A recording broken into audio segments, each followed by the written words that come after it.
Je l'ai tuée. Ma propre sœur, Élise, gisait là, sur le tapis persan de notre maison familiale à Montmartre, son sang se mêlant aux motifs floraux comme une tache d'encre sur une page sacrée. J'ai pressé la détente une seconde fois, non par rage, mais par une clarté froide, celle d'un homme qui, enfin, voit les chaînes de son existence se briser. Et tandis que son corps tressaillait pour la dernière fois, j'ai murmuré « Joyeux Noël, ma chère. C'est pour ma fille. » Paris, cette ville des lumières éternelles, m'a toujours paru un mensonge scintillant. Né dans les ruelles étroites du Marais en 1972, j'ai grandi entre les murs humides d'un appartement haussmannien où l'odeur de pain frais se mêlait à celle de la trahison familiale. Mon nom est Antoine Duval, et si je vous raconte cela, ce n'est pas pour me confesser. Les prêtres de Notre-Dame sont bien trop occupés par les touristes pour absoudre un homme comme moi, mais pour que vous compreniez comment une nuit de Noël peut transformer un père en bourreau. Tout a commencé il y a 20 ans, lors d'une de ces dîners de famille où les couteaux à huîtres servent autant à découper les crustacés qu'à trancher les gorges verbales. Ma sœur Élise, l'aînée, la perle de la famille Duval, siégeait en bout de table, son sourire de porcelaine masquant les crocs d'une vipère. Elle était avocate au barreau de Paris, spécialisée dans les successions tordues, celles où les testaments se déchirent comme des voiles au vent. Mon frère cadet, Lucien, un banquier aux mains aussi propres que ses costumes sur mesure, hochait la tête à ses moindres paroles.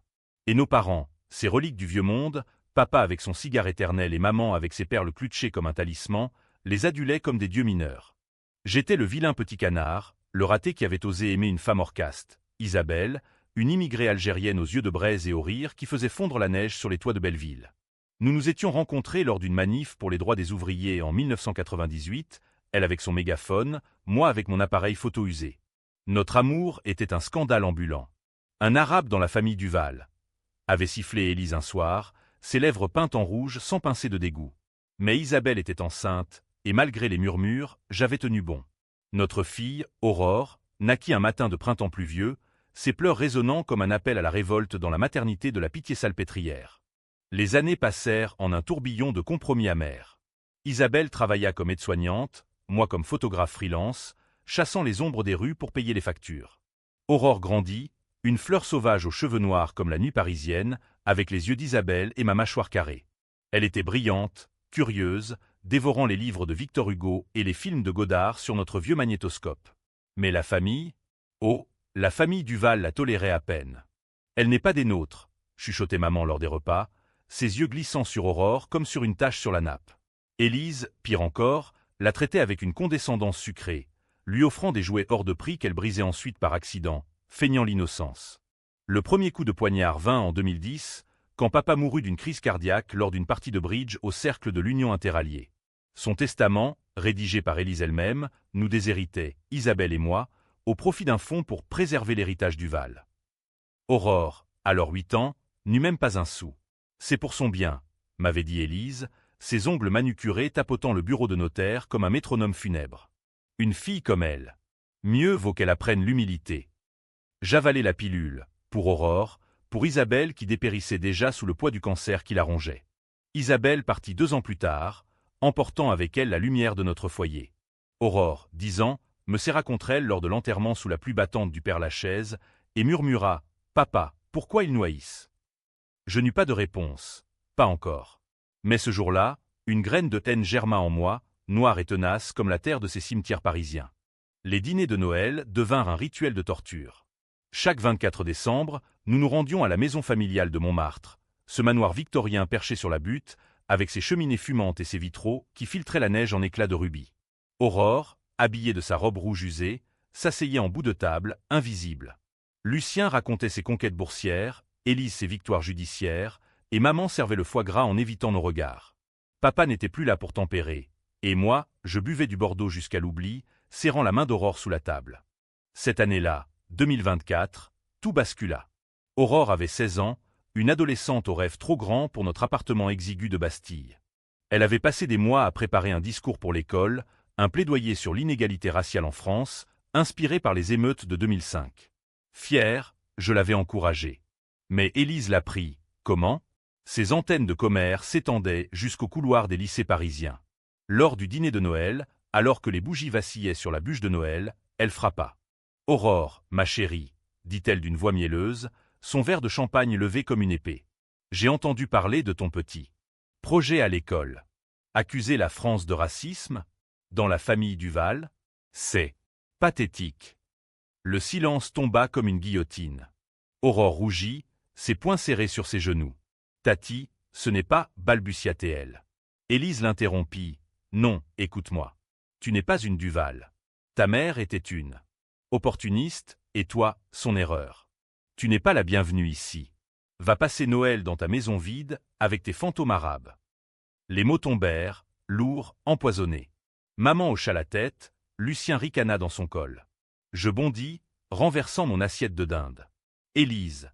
Hurlai-je, mais elle me toisa, sereine. Antoine, tu gagnes à rester assis. Ou tu perds tout. Aurore se leva, larmes aux yeux, et sortit dans la nuit enneigée, son manteau trop fin claquant contre les pavés glacés de la rue des Saules. Je la suivis, bien sûr. Nous rentrâmes à Bastille en métro, le wagon vide nous enveloppant comme un linceul. Aurore sanglota contre mon épaule, et je jurai, dans le noir, que ce serait la dernière insulte. Mais la vengeance, la vengeance est une maîtresse patiente. Elle attend, tapie dans les ombres des cafés enfumés de Saint-Germain. Les jours suivants furent un brouillard de rage contenue. Aurore se replia sur elle-même, ses notes chutant, ses amis s'éloignant. Elle passait des heures à fixer le mur, murmurant « Pourquoi moi, papa ?» Je n'avais pas de réponse, mais je commençais à fouiller. Élise avait toujours été le cerveau des Duval, la marionnettiste. Et si le testament de papa n'était pas un caprice de vieillard, mais une machination? Un soir, après avoir border Aurore, je me glissai dans mon bureau improvisé, un coin de la cuisine encombré de pellicules photojaunies. J'appelai un vieil ami, un clerc de notaire à la retraite nommé Henri, qui devait une faveur à mon père. Antoine, mon vieux, grognatait-il au téléphone, sa voix rauque de trop de gauloise. Le testament, Élise l'a rédigé elle-même, mais il y avait une clause secrète. Ton père voulait tout à Aurore, pour racheter ses péchés. Élise l'a enterré. Enterré. Le mot résonna comme un glas. La nuit suivante, je m'introduisis dans le bureau d'Élise, rue de Rivoli, profitant d'une soirée mondaine où elle paradait en robe de soirée. Les serrures cédèrent à un rossignol emprunté à un contact douteux du 18e arrondissement.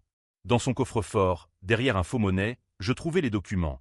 Une lettre de papa, datée de 2009, avouant qu'Aurore était sa petite-fille légitime, fruit d'une liaison oubliée? Non. Pire. Papa confessait avoir escroqué des clients juifs pendant la guerre, des biens confisqués sous Vichy. Élise, pour protéger le nom, avait falsifié le testament, me faisant porter le chapeau. J'avais été accusé, enfant, d'avoir volé de l'argent familial pour Isabelle. J'avais payé, en prison pour 1 an, à Fresnes, gisant innocent. Le secret chonjus, Élise n'était pas ma sœur de sang. Papa l'avait adoptée, orpheline de la Résistance, pour laver sa conscience. Mais elle savait tout, et m'avait fait gamber le crime pour le couvrir. La trahison était un puits sans fond. La découverte me rongeait comme un acide lent. Chaque matin, en préparant le café dans notre kitchenette aux murs écaillés, je revoyais le visage d'Élise, ce masque de perfection craquelé par la vérité. Aurore, sentant mon tourment, me questionnait « Papa, qu'est-ce qui ne va pas ?» Je mentais, bien sûr, rien, ma chérie, juste le boulot. Mais mes nuits étaient hantées par des rêves où j'étranglais Élise avec les perles de maman. Je décidai de creuser plus profond. Paris, avec ses archives enfouies comme des racines sous le bitume, offrait des trésors aux patients.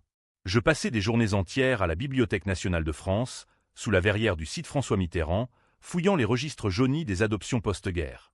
Élise, née Élise Moreau en 1965, orpheline d'un maquisard fusillé à Montluc. Adoptée par les Duval en 1966, pour charité, dixit les papiers. Mais une note manuscrite, gribouillée par un fonctionnaire, soupçon d'arianisation des biens familiaux. Fille Moreau, héritière potentielle? Papa avait volé les Moreau, juifs alsaciens, et Élise était leur sang, le secret qu'elle haïssait le plus. Pourtant, ce n'était que la surface. Lucien, mon frère, était mouillé jusqu'au cou. Lors d'un lunch forcé au Procope, le plus vieux café de Paris, je le confrontai subtilement. « Frangin, souviens-toi de Fresnes? J'ai fait 1 an pour ce vol que je n'ai pas commis. » Il pâlit sous sa cravate Hermès, son espresso tremblant. « Antoine, c'était une erreur. Élise a dit que c'était pour la famille. Une erreur. » J'eus envie de lui briser la tasse sur le crâne, là, au milieu des portraits de Voltaire. Au lieu de cela, je souris, bien sûr. Pour la famille. La vengeance prit forme comme un plan d'attaque, méthodique, à la française, pas de taches sanglantes, mais un scalpel affûté. D'abord, ruiner Élise professionnellement. Elle défendait les riches, les escrocs en col blanc. J'utilisais mes contacts de photographe. Un hacker freelance du 93, un gamin de banlieue avec un clavier plus dangereux qu'une calache. Il infiltra son serveur, exhumant des emails compromettants. Élise avait détourné des fonds de clients pour financer son appartement haussmannien. Anonymement, je les envoyais au canard enchaîné. Le scandale éclata comme un pétard mouillé. Avocate star impliquée dans blanchiment. Élise nia, bien sûr, pleura à la télé, son maquillage coulant comme un masque de tragédie grecque. Mais le barreau suspendit son licence. Elle me téléphona, voix brisée. « Antoine, c'est toi? Aide-moi, par pitié. » Je ris, un rire sec comme les feuilles mortes du Luxembourg. « Comme tu as aidé Aurore à Noël, va supplier tes clients, Élise. » Mais Lucien contre-attaqua, mordu au vif. Il sabota mon boulot, un appel anonyme à mon agent, et mes contrats pour Paris Match s'évaporèrent. « Trop instable, » dirent-ils.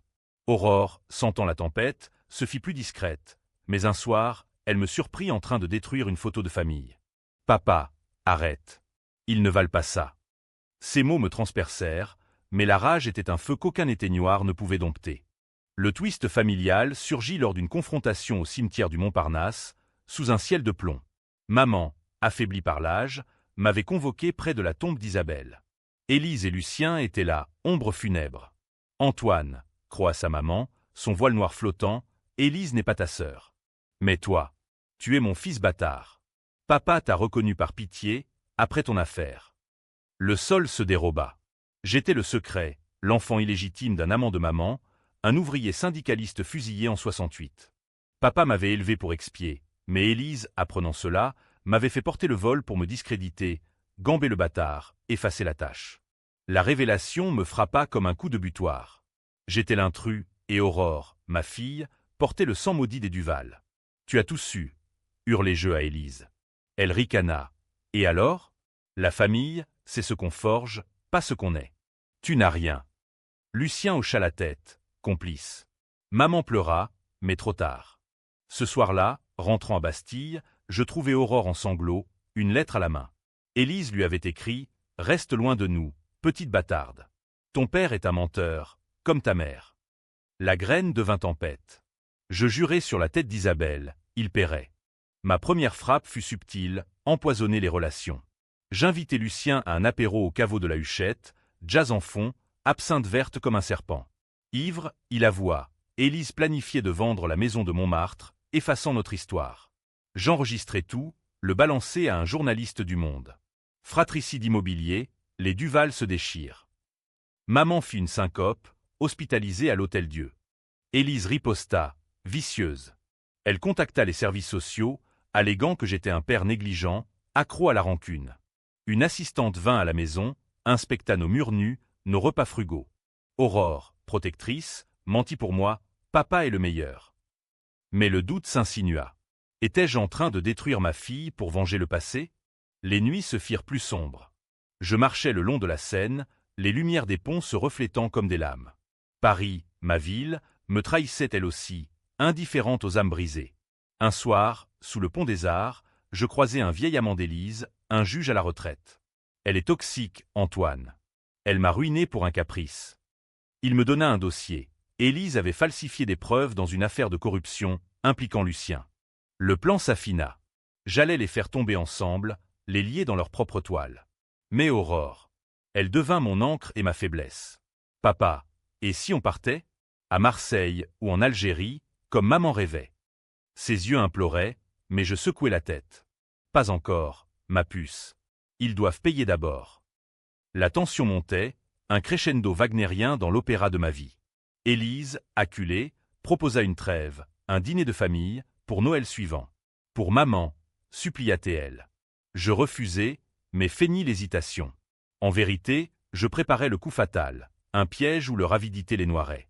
Le printemps 2025 arriva comme un mensonge printanier, les cerisiers du Champ-de-Mars en fleurs masquant à peine la pourriture sous la terre. Aurore, maintenant 17 ans, fleurissait malgré tout, admise à Sciences Po pour un programme sur les droits humains, ironie du sort. Elle marchait plus droite, son accent parisien teinté d'un feu nouveau. « Je vais changer les choses, papa », disait-elle, ses yeux brillants comme les lustres de la Sorbonne.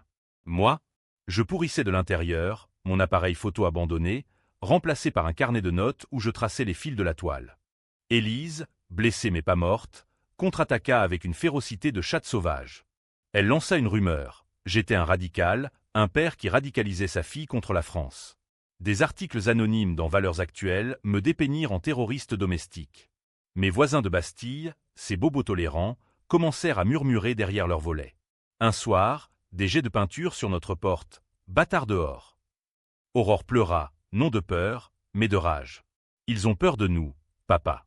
Parce qu'on est vrai. Cette phrase devint mon mantra. Je décidai d'accélérer. D'abord, briser Lucien financièrement.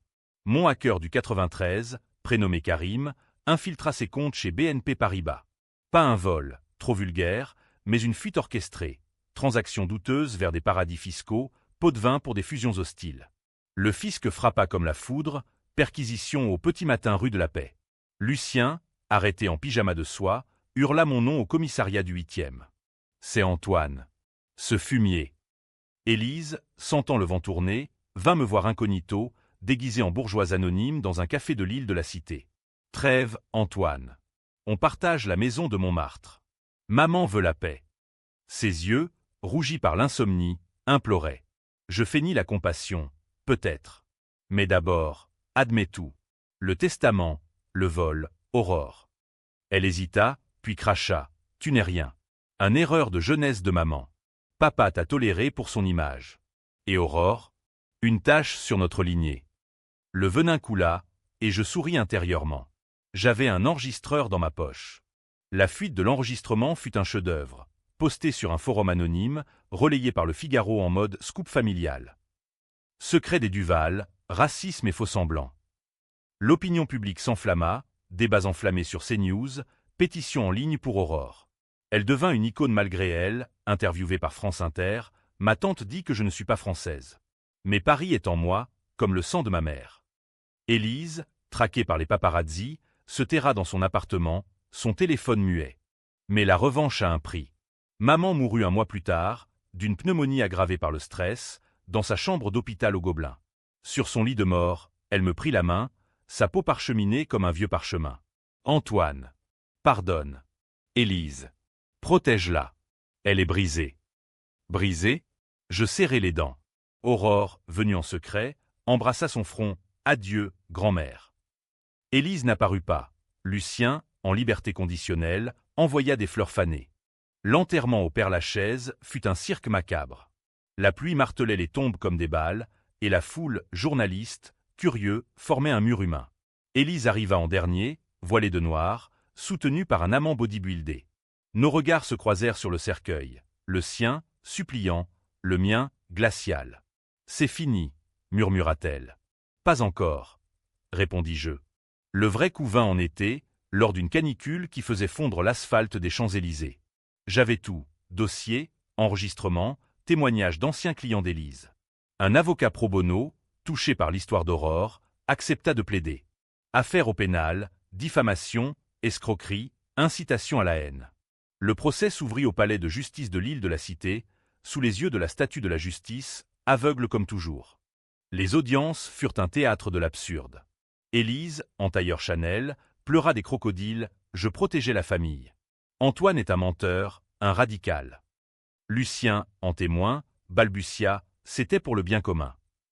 Mais les preuves s'empilèrent comme des briques. L'enregistrement, les emails, la lettre de papa exhumée. Aurore témoigna, sa voix ferme résonnant dans la salle lambrissée, vous m'avez jeté dehors à Noël. Parce que ma peau est plus foncée, mon sang pas assez pur. Mais je suis française, autant que vous. Le jury délibéra 3 jours. Verdict, Élise condamnée à 5 ans, Lucien à 3 pour complicité. La foule hurla dehors, un scandant justice, d'autres complots gauchistes. Aurore et moi sortîmes libres, mais le triomphe était amer. Papa, est-ce que ça valait la peine? Demanda-t-elle sur le pont au change, la Seine coulant encre noire sous nous. Je ne répondis pas. La vengeance n'apporte jamais la paix. Elle creuse juste un nouveau vide. Pourtant, Élise n'était pas vaincue. De sa cellule à Fleury-Mérogis, elle ourdit son retour. Un mois après le verdict, un colis arriva.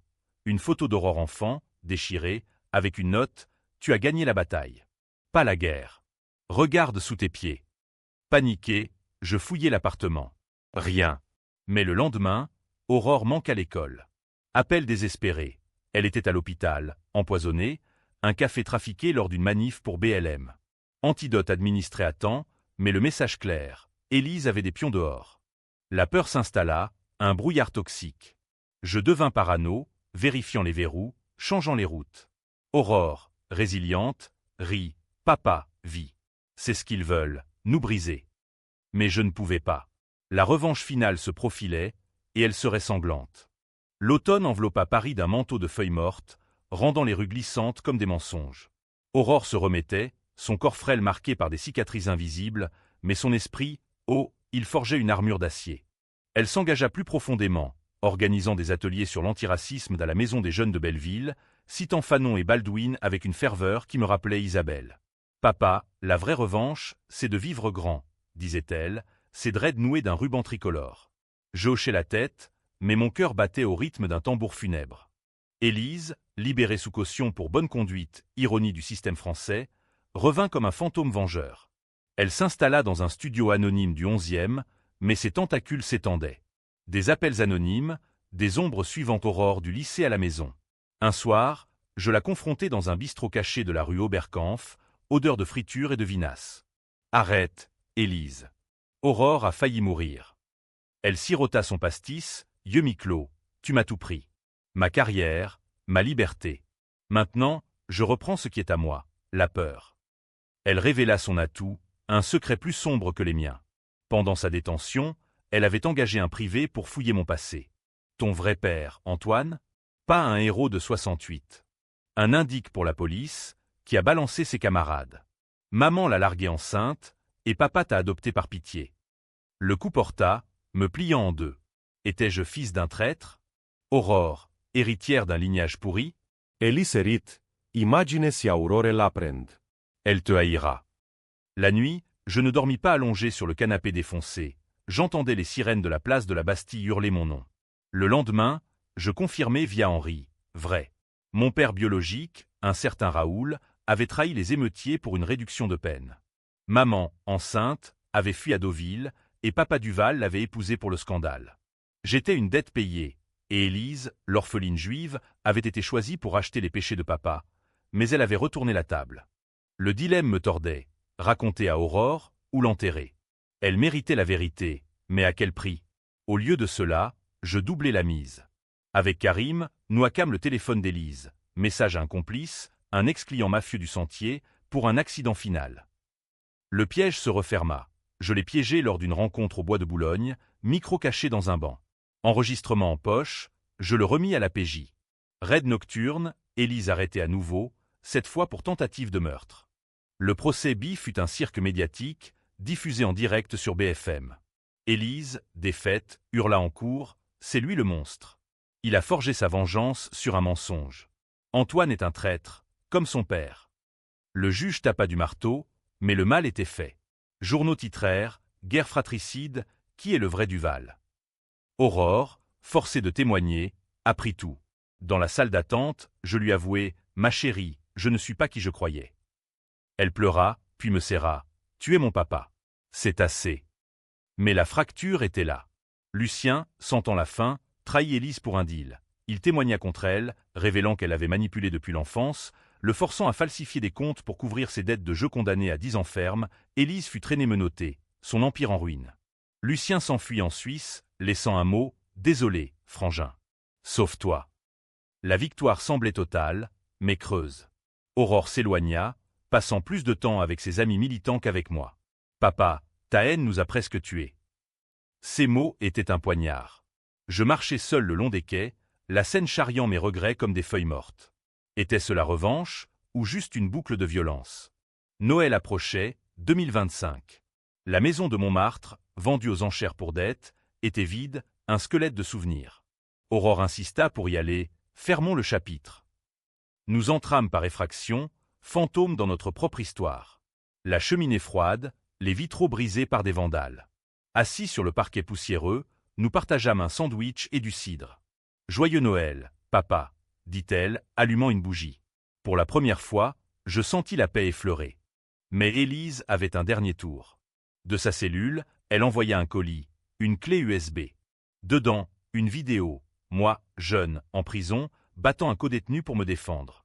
Montez pour me faire passer pour un sadique. Diffuse-la, et Aurore te fuira, notait-elle. Le chantage ultime. La clé USB brûlait dans ma poche comme un charbon ardent. Noël 2025 s'annonçait sous une neige rare, Paris engourdi dans un silence ouaté, comme si la ville retenait son souffle. Aurore et moi avions regagné Bastille, transformant notre appartement en sanctuaire, guirlande fait main, un sapin rachitique orné de photos d'Isabelle. Elle riait à nouveau, planifiant son semestre à Sciences Po, mais je voyais l'ombre dans ses yeux, le poids de mes mensonges. Je n'avouais pas l'existence de la vidéo. Au lieu de cela, je contactai Karim une dernière fois. Efface-la. Traque chaque copie. Il le fit, mais Élise avait semé des graines. Un extrait fuité sur un site obscur, anonyme, montrant ma silhouette floue enragée. Pas assez pour détruire, mais suffisant pour piquer. Un appel d'un journaliste, Monsieur Duval, un commentaire sur votre passé violent. Aurore l'a pris par un ami. Confrontation explosive dans la cuisine, assiette volant. Papa, tu m'as caché ça aussi? Tu es comme eux, menteur, violent. Elle claqua la porte, partant chez une amie à Montreuil. Seul, je m'effondrais, le bourbon coulant comme des larmes. Étais-je le monstre qu'Élise décrivait? La vengeance m'avait modelé à son image. Les jours suivants furent un purgatoire. Je traquai Élise via des visites à Fleury, ces geôles grises où les âmes se fanent. Elle me reçut, menottée, son visage émacié, cheveux grisonnants. Tu as gagné, Antoine. Mais à quel prix? Aurore te hait. Je la fixai. Pourquoi? Le vrai pourquoi. Elle rit, un croassement. Parce que tu es comme papa. Un voleur d'âme. Il m'a adopté pour expier, mais m'a haï pour mon sang juif. Toi, il t'a toléré pour racheter Raoul. Nous sommes ses dettes. Et Aurore? Elle paie pour nous tous. La révélation finale, Élise n'était pas orpheline. Ses parents, juifs, avaient survécu à Auschwitz, mais papa les avait dénoncés pour leurs biens en 1943. Post-guerre, il l'avait abandonnée à un orphelinat, brisé par la trahison. Elle avait appris la vérité à 18 ans et juré vengeance sur les Duval. Moi, gamin innocent, j'avais porté le vol pour couvrir ses premières fraudes, un cycle infernal. Tue-moi, murmura-t-elle. Finis-le. La tentation fut grande. Au lieu de cela, je sortis, l'air froid me giflant. De retour à Paris, je trouvai Aurore. Elle avait vu la vidéo complète, pas l'extrait truqué. Papa, tu te défendais. C'était de la légitime défense. Elle me pardonna, ses bras m'enlaçant comme un baume. Mais le twist vint d'ailleurs. Lucien réapparut, repentant, depuis Genève. Il avait tout. Preuve qu'Élise avait ourdi le cancer d'Isabelle. Non, pas ça, mais un sabotage. Elle avait payé un toxico pour empoisonner nos réserves d'eau, par jalousie. Isabelle l'avait flairé, mais tue. Le procès final, en appel, brisa Élise, perpétuité pour meurtre multiple. Elle hurla en cour, c'est justice poétique. Les Duval pourrissent. La fin, pas de happy end hollywoodien. Aurore partit étudier à Strasbourg, me laissant seul avec mes fantômes. Je repris la photo, capturant les ombres de Paris, les mendiants sous les arches, les amants sur les bancs. Lucien paya une pension, rachetant sa couardise. Élise, elle se pendit en cellule, laissant une note, pour Aurore. Dis-lui que je l'enviais. Était-ce victoire? Les lecteurs se diviseront. Ai-je protégé ma fille, ou l'ai-je sacrifiée à la haine? Moi, Antoine Duval, je marche encore les rues enneigées, guettant le prochain Noël. La maison vide n'est plus, mais les vides intérieurs, eux, persistent. Et si la vraie trahison était de vivre?